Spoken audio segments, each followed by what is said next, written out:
Al-Quran ma'as safaratil kiramil barrah, orang yang mahir membaca Al-Quran maka dia bersama dengan para malaikat. Dan yang membaca Al-Quran terbata-bata maka dia mendapatkan 2 pahala, yaitu pahala ketika dia membaca Al-Quran dan pahala kesungguhannya, biar terbata-bata dia tetap membaca Al-Quran. Dan inilah ya, memang sekarang jauhnya umat Nabi Muhammad SAW dari Al-Quran, karena orang tidak lagi, sudah malas membaca Al-Quran. Akhirnya tidak dekat hatinya dengan tuntunan Al-Quran itu sendiri. Sudahlah mereka tidak paham artinya, tidak pula mau membacanya. Andai pun tidak paham artinya, tetapi kalau tetap membaca, maka tetap akan ada cahaya. Tetap akan ada cahaya ya, kepada orang-orang yang membaca Al-Quran, sekalipun dia tidak tahu artinya. Nah, maka hendaknya ada peningkatan. Sampai kapan tidak tahu arti Al-Quran? Masa ia seumur hidup? Maka tentunya perlu ada peningkatan. Di mana peningkatan itu? Ya di majelis-majelis taklim, di pengajian. Itulah peningkatan dalam kualitas Al-Quran. Jadi tidak hanya sekadar dibaca, tetapi juga tahu artinya. Itulah fungsinya adanya kajian tafsir. Baik, kemudian selanjutnya kita akan membahas masih muqaddimah dalam tafsir Al-Qurtubi ini, yaitu bab kaifiyatut tilawah li kitabillahi ta'ala wa ma yukrahu minha wa ma yuhram wa ikhtilafun nas fi dzalik. Bagaimana membaca kitab Allah, apa yang dimakruhkan atau tidak disukai, cara membacanya maksudnya, dan apa yang diharamkan, serta bagaimana perbedaan para ulama tentang hal ini. Di sini Al-Imam Al-Qurtubi menukilkan banyak hadis dan pendapat fikihnya tentang membaca Al-Quran dengan lagu, khusus di pasal ini. Lagu apa yang dimaksud? Nanti kita akan jelaskan. Baik, kita bacakan dulu sebentar. Rawal Bukhari an Qatadah taqal sa'altu Anasan an qira'ati Rasulillah sallallahu alaihi wasallam faqal kana yamuddu madda idza qara'a bismillahirrahmanirrahim yamuddu bismillah wa yamuddu birrahman wa yamuddu birrahim. Al-Bukhari meriwayatkan dari Qatadah, dia bertanya kepada Anas bin Malik radhiyallahu anhu tentang bagaimana cara Rasulullah sallallahu alaihi wasallam membaca Al-Qur'an. Maka Anas menjawab, beliau memanjangkannya. Memanjangkan maksudnya membaca Al-Qur'an itu sesuai dengan mat yang ada. Beliau membaca Bismillahirrahmanirrahim gitu. Kemudian memanjangkan bismillah lahnya, Ar-Rahman dan Ar-Rahim, karena itu memang panjang. Dan itu sudah diketahui oleh hatta anak-anak yang baru belajar baca Al-Quran pun ya begitu. Standarnya adalah panjang pendek. Panjang jangan pendek, pendek jangan panjang. Warawat Tirmizi an Ummi Salamah qalat, At-Tirmizi meriwayatkan dari Ummu Salamah radhiyallahu anha, Ummu Salamah istri Rasulullah sallallahu alaihi wasallam, yang berkata, kana Rasulullah sallallahu alaihi wasallam yuqatti'u qira'atah.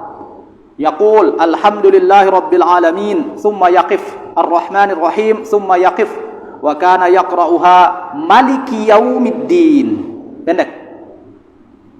Oke.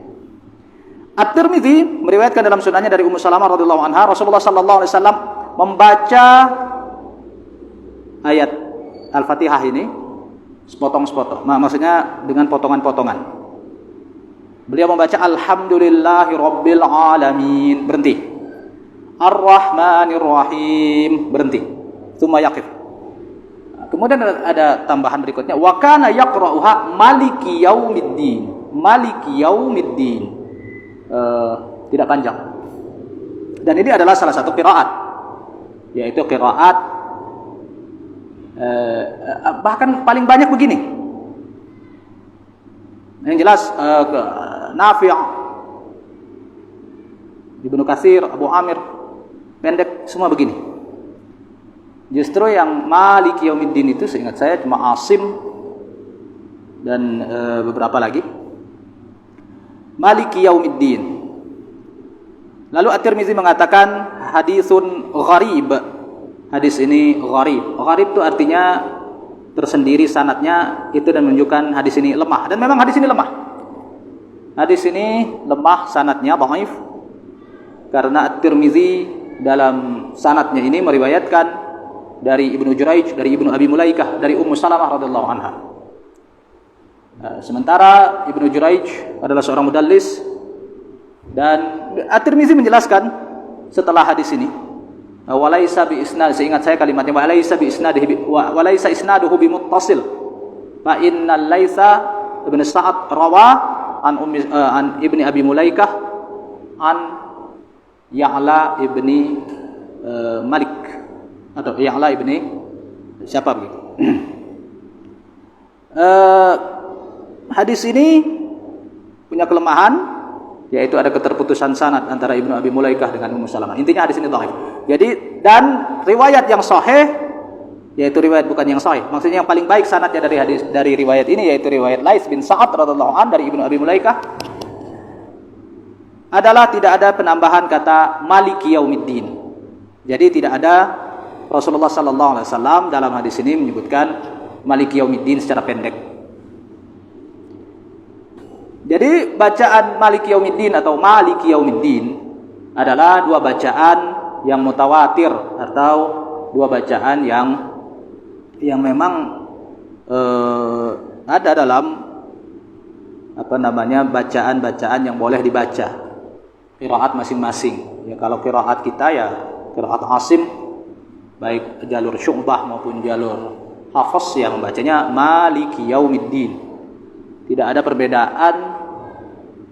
perbedaan dalam membaca surah Al-Fatihah baik di jalur Syu'bah maupun di jalur Hafs.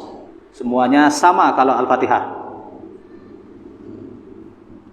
Sama-sama dari Asim.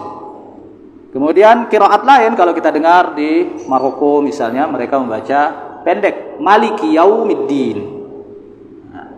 Lalu bagaimana kalau misalnya ada imam kita yang membaca begitu? Nah, itu persoalan. Masuk. Misalnya kita dengar imam baca Fatihah, Bismillahirrahmanirrahim, Maliki Yaumiddin. Nah, apakah kita akan membetulkannya atau tidak? Pertanyaan fikih pertama, boleh nggak mencampur-campur qiraat misalnya, mencampur-campur qiraat. Secara fikih boleh, maksudnya salat tetap sah, tidak ada masalah. Sini biar duduk di depan pintu itu tidak beradab karena menghalangi orang masuk. Jadi mencampur-campur qiraat itu salatnya sah, cuman tidak bagus dalam qiraat. Jadi orang yang ngerti qiraat akan merasa aneh. Jadi seperti tadi. Dan itu dulu di kampung saya gara-gara hadis ini nih. Menganggap hadis ini sahih. Artinya Rasulullah yang sahih membaca Maliki Yaumiddin pendek. Jadi bukan Maliki Yaumiddin. Jadi ya dibaca Maliki Yaumiddin. Sebagian imam membaca seperti itu. Padahal dia membacanya dengan qiraat Asim. Ya. Maka ya sah, salatnya sah. Cuman secara qiraat jadi tidak benar. Nah, bagaimana kalau orang membaca begitu? Apakah kita akan betulkan? Jawabnya tidak perlu. Tidak perlu. Kecuali nanti kita tanya, ini sebenarnya dia membacanya karena memang membaca qiraat itu atau dia nggak tahu bacanya yang benar. Nah, tinggal nanti begitu. Nah, nanti juga sama dengan bagaimana kalau ada beberapa nanti. Kita akan masuk insyaallah dalam kajian tafsir ini pembacaan kalau dibaca dengan qiraat itu apakah kita betulkan apa tidak. Nanti akan ada insyaallah. Jadi begitulah hadis ini. Bagaimana yang dijelaskan bahwa Rasulullah sallallahu alaihi wasallam membacanya itu dengan tartil, berhenti pada tiap-tiap yang memang seharusnya berhenti. Dari situlah kemudian dan ada penomoran ayat, itu penomoran ayat itu dari Rasulullah sallallahu alaihi wasallam, tetapi ada memang perbedaan riwayat. Makanya ada nomor ayat itu berbeda. Seperti contohnya surah Al-Fatihah sendiri. Surah Al-Fatihah itu 7 ayat. Tapi dari mana mulainya? Mayoritas ulama mulai dari Bismillahirrahmanirrahim, itu ayat pertama. Tetapi Imam Malik, ayat pertama itu Bismillahirrahmanirrahim bukan bagian dari Al-Fatihah. Dan menurut Imam Malik makruh dibaca dalam salat. Jadi gimana? Kalau mazhab Maliki langsung Alhamdulillahirrabbilalamin. Dia memang tidak baca Bismillah. Dari awal dia memang tidak baca Bismillah. Karena Bismillahirrahmanirrahim bukan bagian dari Al-Fatihah. Jadi ayat pertama mana? Alhamdulillahirrabbilalamin. Itulah ayat pertama. Nah terus ayat ke-6-nya mana? Siratal ladzina an'amta 'alaihim ghairil siratal ladzina an'amta 'alaihim 6. Ghairil maghdubi 'alaihim waladdallin 7. Makanya kalau kita lihat mushaf, ya, lihat mushaf. Abu ya, coba lihat mushaf. Allah. Coba lihat mushaf. Dalam ghairil maghdubi 'alaihim itu ada tanda bulat. Kalau mushaf yang lama ya. Kalau di mushaf Madinah kayaknya enggak. Itu menunjukkan bahwa ada pendapat di situ tuh akhir ayat. Maka bolehkah orang membaca siratal ladzina an'amta 'alaihim waqaf lalu ibtida ghairil maghdubi 'alaihim? Jawabnya boleh. Meskipun secara waqaf ini buruk maksudnya kalimat tidak pas secara i'rab. Bahkan siapa itu yang bilang masa aku harus memulai dari jar majrur ghairil? Jadi bukan mubtada. Tetapi karena dalam satu riwayat ini adalah ayat ke-7 pangkal ayat, berarti boleh nyambung dari situ. Jadi sah. Cuma yang lebih baik adalah nyambung. Siratal ladzina an'amta 'alaihim ghairil maghdubi 'alaihim waladdallin, satu napas. Kalau tidak napas selesai di situ ghairil siratal ladzina an'amta 'alaihim. Gimana mulainya kalau mau ini? Ya kalau udah napas habis itu sih mulai ibtidak saja ghairil maghdubi 'alaihim. Karena tidak mungkin juga pernah saya dengar orang baca siratal ladzina an'amta 'alaihim. Amta 'alaihim. Itu jelas salah. Dia menganggap amta 'alaihim itu adalah satu kalimat. Nah, itu karena itulah pentingnya memang harus bisa bahasa Arab sih. Setidaknya apa yang kita baca terutama Al-Fatihah. Jadi dia nyambungnya mulai atau ibtidak dari amta 'alaihim. Kalau mau mulainya adalah an'amta 'alaihim. An'amta 'alaihim dari an'amta. Itu pun buruk, tetapi masih mending daripada dia mulai dari amta 'alaihim ghairil maghdubi 'alaihim. Nah gitu. Jadi kalau napas ke situ sampai situ ya enggak apa-apa. Siratal ladzina an'amta 'alaihim, baru lanjut ghairil maghdubi 'alaihim waladdallin. Ini dalam riwayat ini. Dan riwayat ini sahih, tetapi tampak tambahan kalimat karena yaqra'uha maliki yaumiddin secara pendek tadi. Sekalipun bacaan maliki yaumiddin itu memang salah satu qiraat yang mutawatir dan boleh dibaca. Jadi kalau ada imam baca maliki yaumiddin, entah dia salah atau dia ini biarkan saja karena masih sah. Jadi tidak perlu dibetulkan. Karena hatta dalam hukum fikih mencampur qiraat itu salat tetap sah dengan syarat tidak mengubah makna. Dengan syarat tidak mengubah makna. Nanti ada ketentuannya.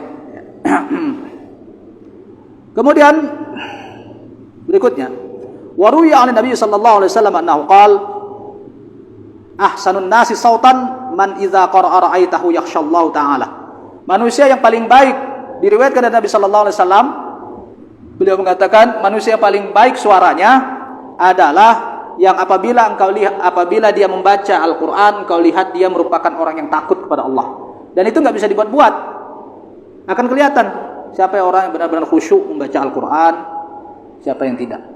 Dan tidak akan mungkin orang bisa khusyuk takut pada Allah membaca Al-Quran kalau dia tidak ngerti artinya. Jadi kalau dia ngerti artinya, dia tahu kapan ayat jadi azab, kapan ini ayat bicara tentang sorga. Kalau dia bicara tentang azab dia menangis, bicara tentang sorga ya menangis juga.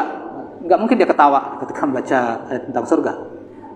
Tapi menangisnya adalah menangis harap. Semoga saya bisa masuk ke surga ini. Gitu. Wa ruya an Ziyad an-Numairi annahu ja'a ma'al qurra ila Anas bin Malik fa qila lahu iqra. Diriwayatkan dari Ziyad an-Numairi, dia datang kepada Anas bin Malik radhiyallahu anhu bersama para qurra. Qurra itu artinya para penghafal Al-Qur'an. Fa rafa'a sautahu wa tarraba wa kana rafi'as sauti fa kashafa Anas an majid. Jadi gini, intinya gini, panjang ini riwayatnya. Orang datang lalu ada qari yang membaca dengan suara keras dan tarraba. Tatrib, ada istilah at-tatrib, itu artinya melagukan Al-Quran dengan tarb. At-tarb artinya irama.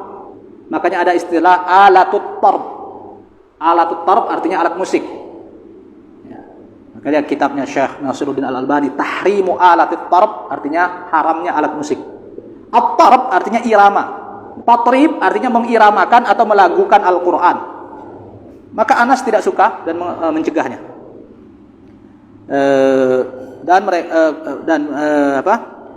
Qais bin ada lagi riwayat dari Qais bin Mubad bahwa dia berkata bahwa para sahabat Rasulullah sallallahu alaihi wasallam tidak suka orang mengeraskan suara ketika berzikir.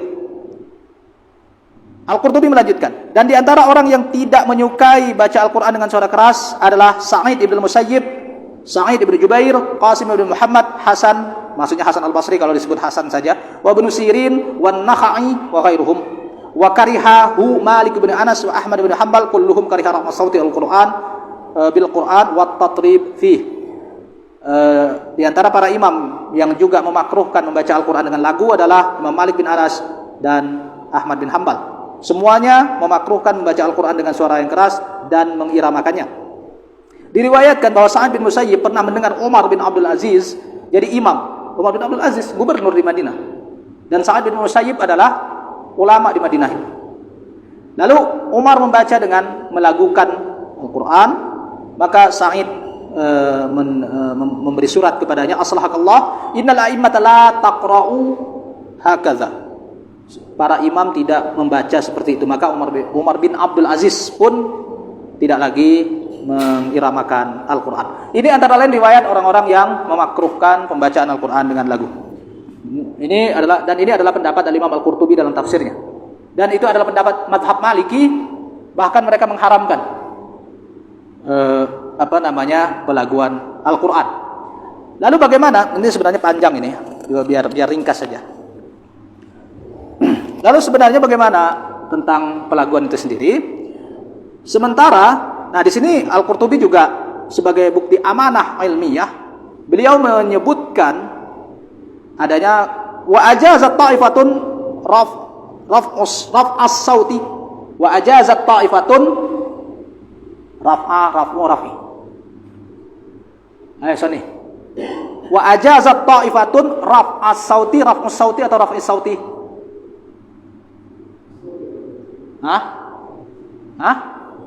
Raf'a. Mansub ilaih wa ajaza raf'a. Banyak-banyak lagi berlatih ya. Wa ajazat ta'ifatun raf'as sauti bil Qur'ani wa tatribi buba wa tatriba bihi ma'tuf ala raf'a. Sebagian ulama membolehkan meninggikan suara dan melagukan Al-Qur'an.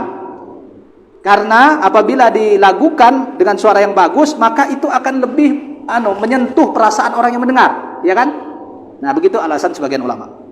Dan ada dalilnya, yaitu hadis sahih dari Rasulullah sallallahu alaihi wasallam, zayyinul Qur'ana bi aswatikum. Ini hadis yang paling terkenal dari Bara' bin Azib radhiyallahu anhu yang ada dalam Sunan Abi Daud. Zayyinul Qur'ana bi aswatikum, hiasilah Al-Qur'an dengan suara kalian. Dan itulah redaksi yang sahih. Adapun redaksi terbalik, zayyinu aswatakum bil Qur'an, itu tidak sahih. Yaitu hiasilah suara kalian dengan Al-Quran. Yang benar redaksinya adalah hiasilah Al-Quran dengan suara kalian, bukan terbalik. Nah, itulah redaksi yang sahih.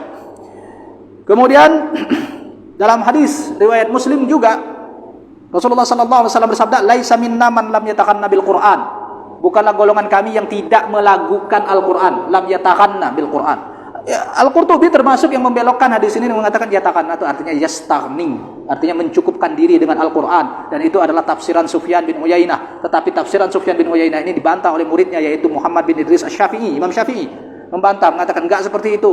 Tafsiran yang benar adalah yatakanna itu artinya melagukan, bukan mencukupkan diri.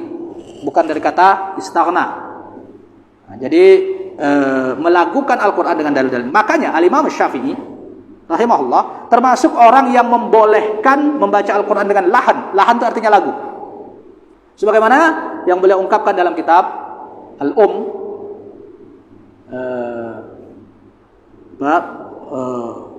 wa uhibbu yaqra al-Qur'ana bil lahan. Aku suka membaca Al-Quran dengan lahan. Lahan itu artinya lagu. Tapi tentunya makanya di situ coba tolong ada ini enggak? Saya catat di FB saya tadi itu supaya tidak lupa pernyataan Al-Imam Asy-Syafi'i dalam siapa bawa HP? Hah? Enggak bawa HP. Lihat FB saya itu di status terbaru. Pernyataan Al-Imam Asy-Syafi'i tentang membaca Al-Quran dengan lagu. Dan Imam Asy-Syafi'i termasuk yang membolehkan. Tetapi lagu yang bagaimana? Itu dijelaskan oleh Al-Imam An-Nawawi dalam Syarah Sahih Muslim. Maksudnya lagu yang tidak mengubah makna, yang tidak mengubah tajwid, bukan seperti lagu-lagu orang fasik.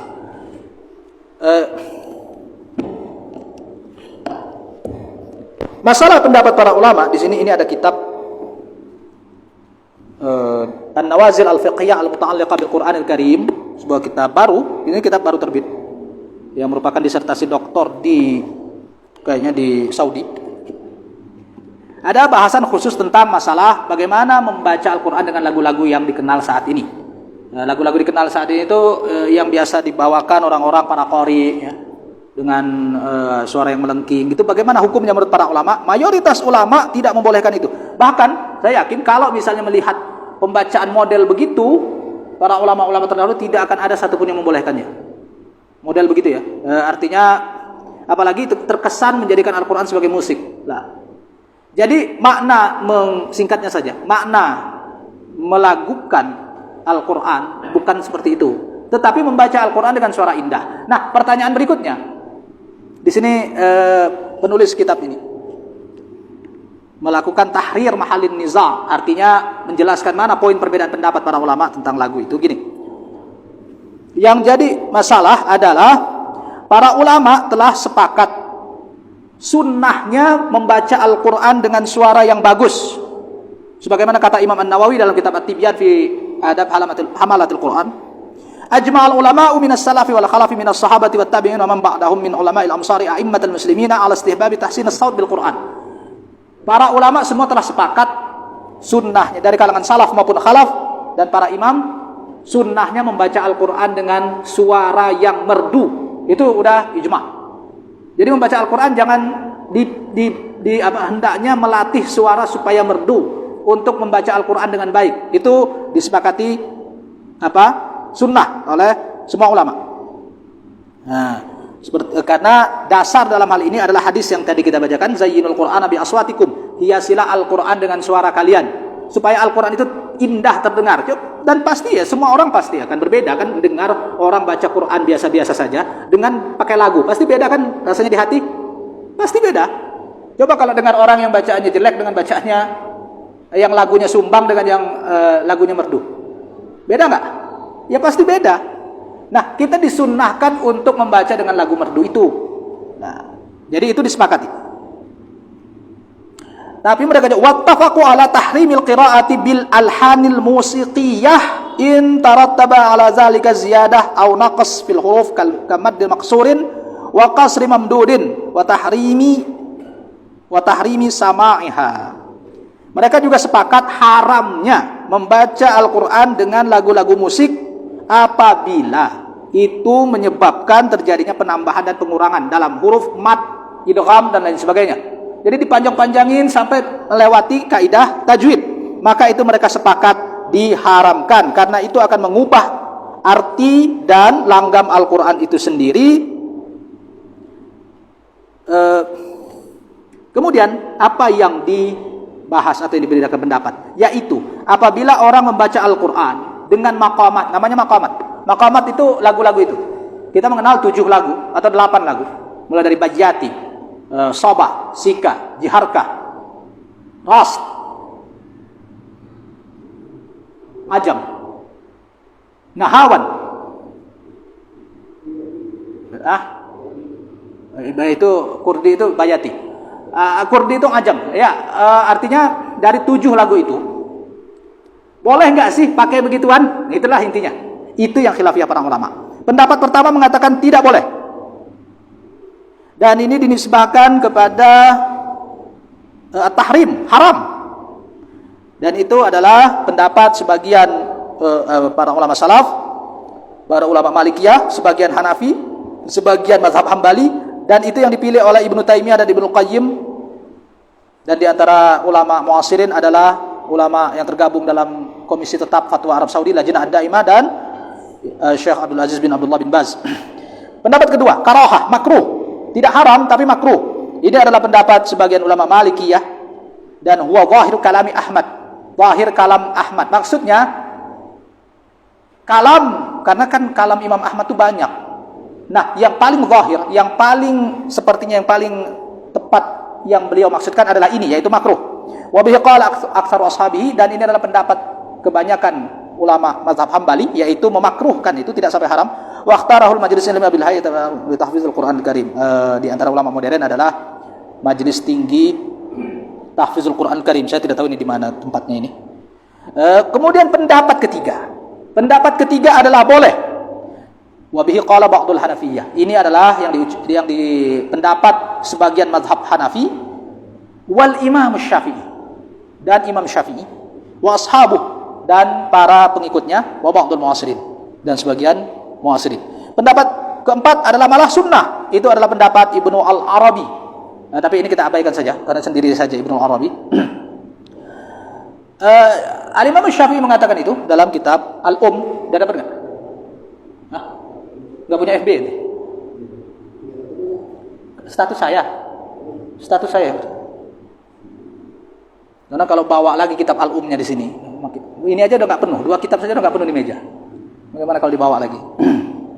Jadi intinya Imam Syafi'i mengatakan boleh membaca dengan lahan itu lagu. Nah, Imam Nawawi menjelaskan maksud Imam Syafi'i di sini, lagu itu adalah lagu yang tidak keluar dari tajwid dan tidak keluar dari tadabbur. Kalau sampai berlebih-lebihan seperti kebanyakan orang sekarang, maka itu sepakat diharamkan. Jadi intinya, menurut mazhab Syafi'i, pakai maqamat yang 7 itu boleh nggak? Maqamat itu sebenarnya banyak, bukan 7 itu saja. Cuma yang biasa yang paling terkenal saja sih, 7 itu. Kesimpulannya kalau mazhab Syafi'i boleh, dengan syarat tidak keluar dari kekhusyuan. Kalau kita lihat bacaan orang-orang di musabaqah atau acara-acara hafal Al-Quran sekarang ini, banyak pelanggaran-pelanggaran yang terjadi. Ya, antara lain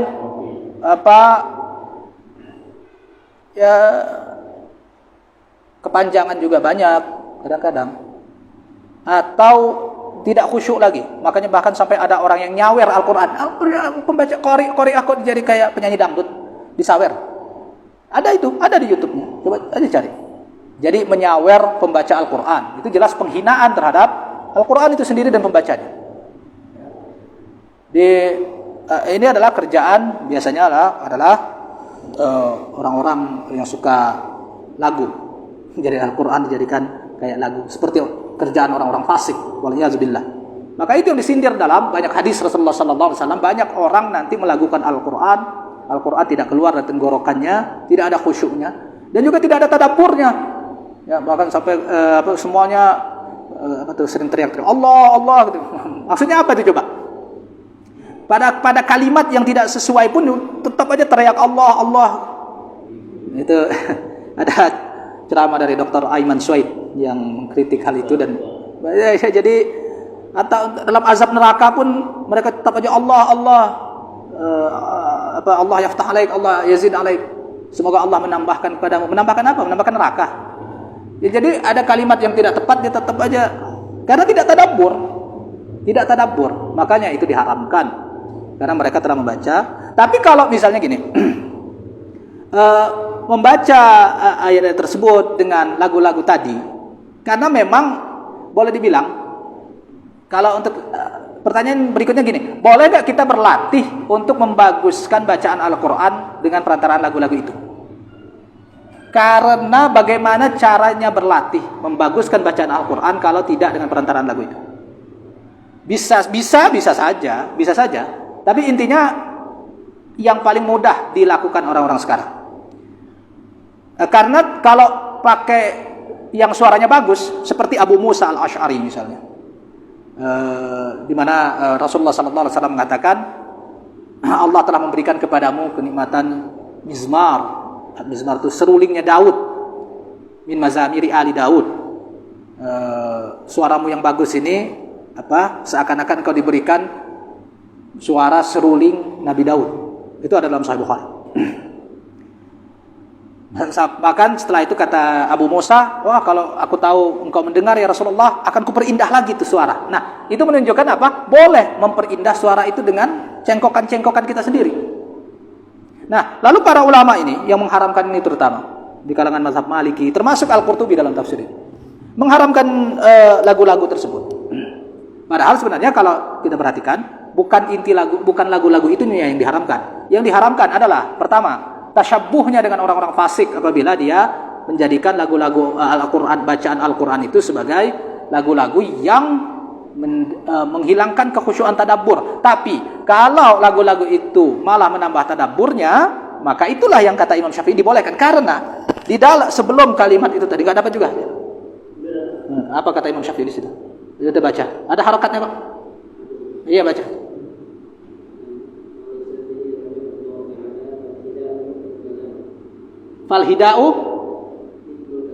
Falhida'u misrul kalam. Al-hida atau al-huda itu artinya huda atau hida artinya lagu syair. Terus muhassan.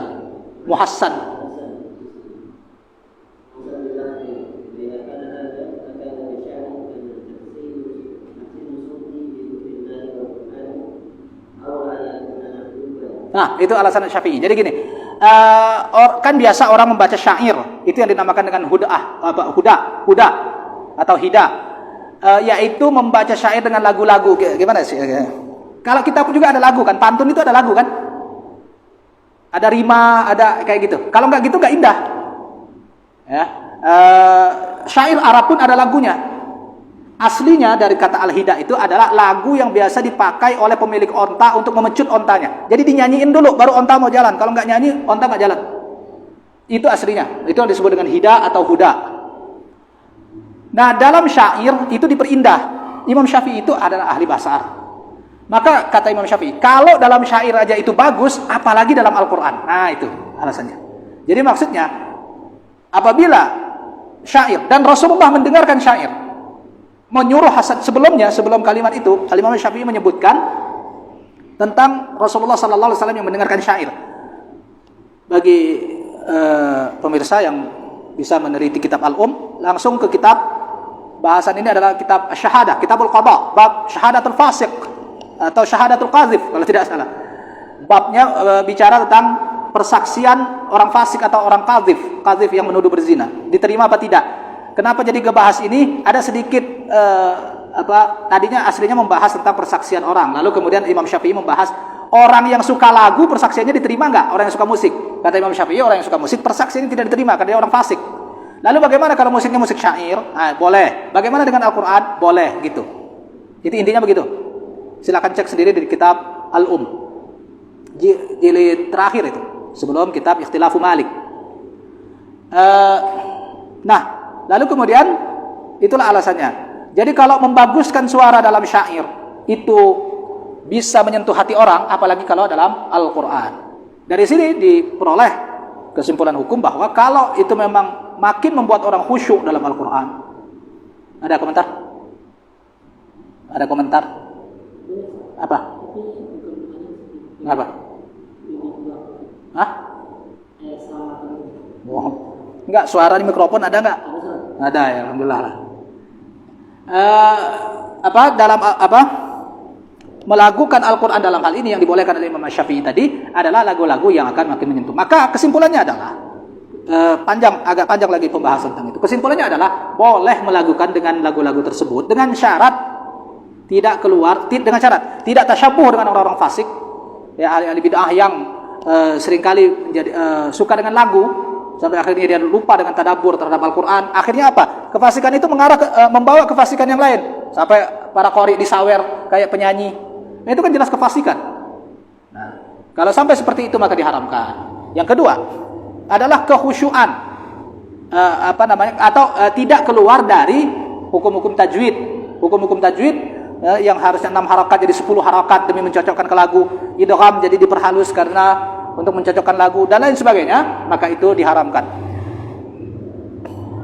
Dan nanti juga Imam Al-Qurtubi bicara tentang beberapa hal, termasuk diantaranya adalah bukan Al-Qurtubi di sini bicara tentang bagaimana kalau membaca Al-Quran misalnya dengan tarji'. Tarji' itu itu sering dibaca. Waladdallin.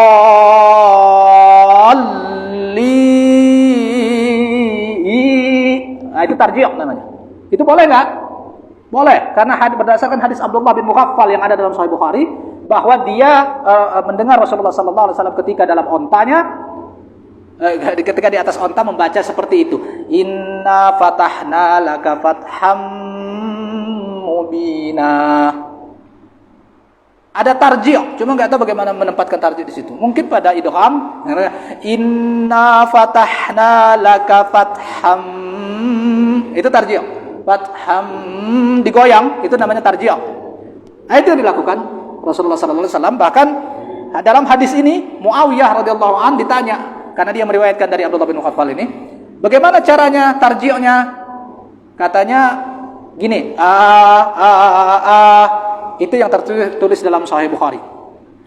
Jadi suara digoyang, dilakukan, itu tarji' namanya, dan itu dibolehkan. Nah, dari dasar inilah bahwa begitulah melakukan Al-Quran itu pada dasarnya dibolehkan. Hatta termasuk dengan lagu-lagu yang 7 tadi pun. Andai pun dilatih misalnya lagu-lagu yang 7 tadi juga tidak ada masalah. Para ulama yang mengharamkan ini mengatakan itu tidak diperbolehkan. Pertanyaannya, dalil tidak membolehkan lagu yang 7 itu apa? Tidak ada. Ya, hanya dikhawatirkan dia akan menyerupai orang-orang fasik. Jadi begitulah. Kemudian saya tadi sedikit menyinggung tentang saya tambahkan sedikit bahwa Imam Al-Qurtubi di sini menyebutkan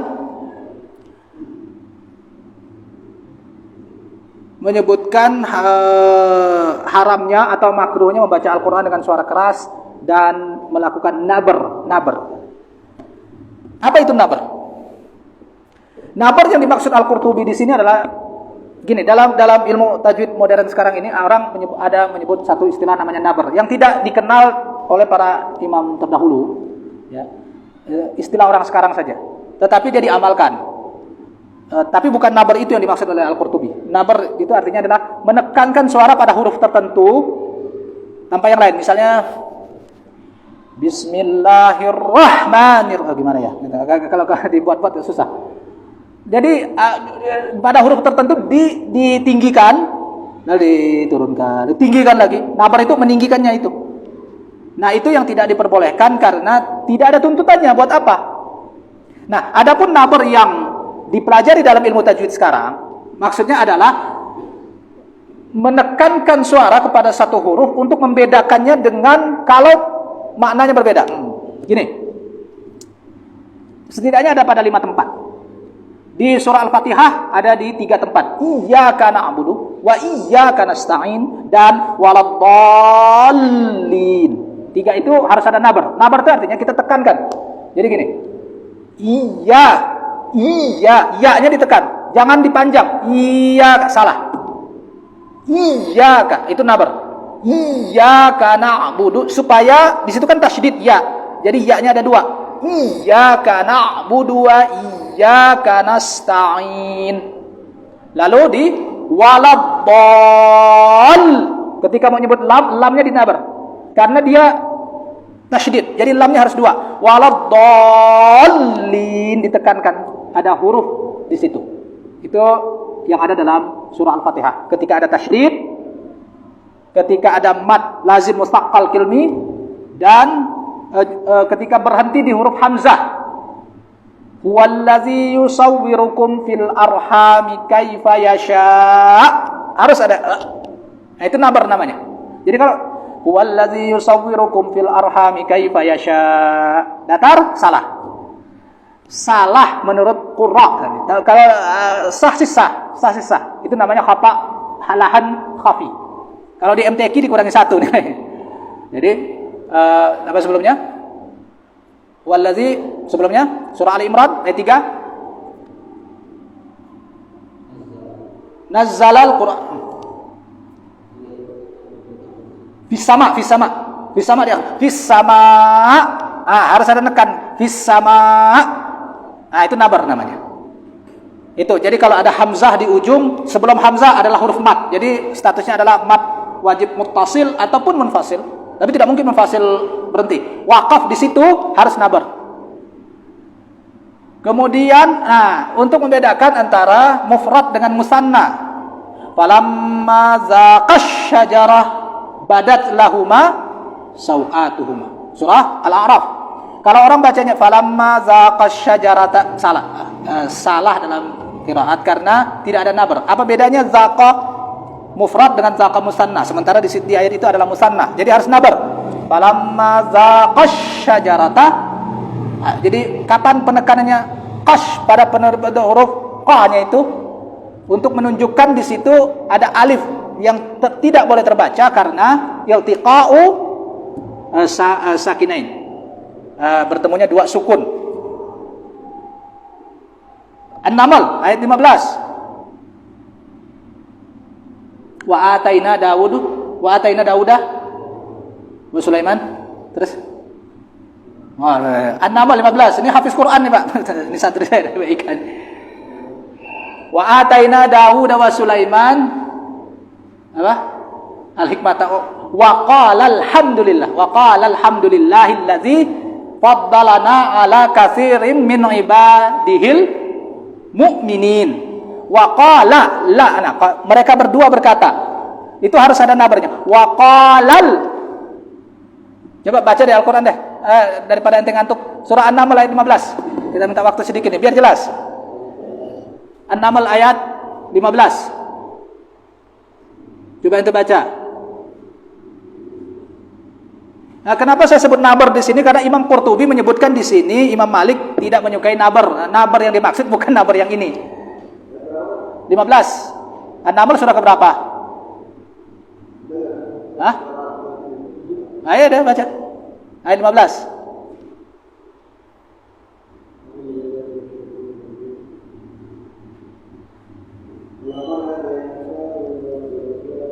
Yang benar bacanya yang tartil. Walaqad yang jelas.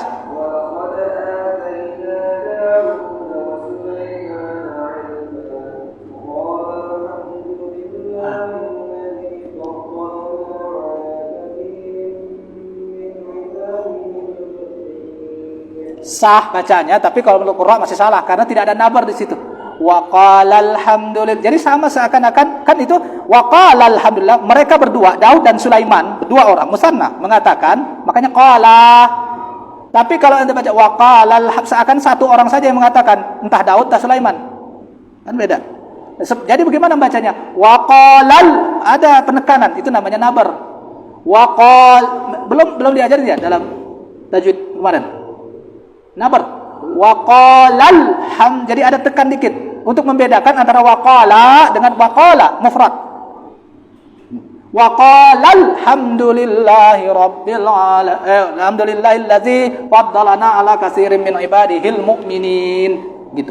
Nah, kalau dalam surah Al-Fatihah kita sering dengar kita membaca waladdall. Ditekan dikit ditinggikan dikit, itu namanya nabar. Nah, kalau bacanya waladdallin keliru. Sama dengan al-haqqah. Al-haqqah naik dikit. Itu namanya nabar. Karena dia ada dua qaf di situ, ada tasydid. Jadi kalau al-haqqah seakan cuma satu qaf. Gitulah. Ini sebagian saja. Nanti insyaallah akan kita tiap-tiap ayat nanti terutama pada surah Al-Fatihah, insyaallah akan kita terangkan tajwidnya juga sisi-sisi qiraatnya. Demikian bahasan kita pada malam hari ini. Mudah-mudahan yang sedikit ini bermanfaat dan menambahkan ilmu yang bisa kita amalkan. Salah dan jagal saya mohon maaf. Mudah-mudahan nanti minggu depan kajian kita bisa lebih dipersiapkan lagi dengan sebaik-baiknya. Demikian Wabillahi taufiq wal hidayah. Wassalamualaikum warahmatullahi wabarakatuh.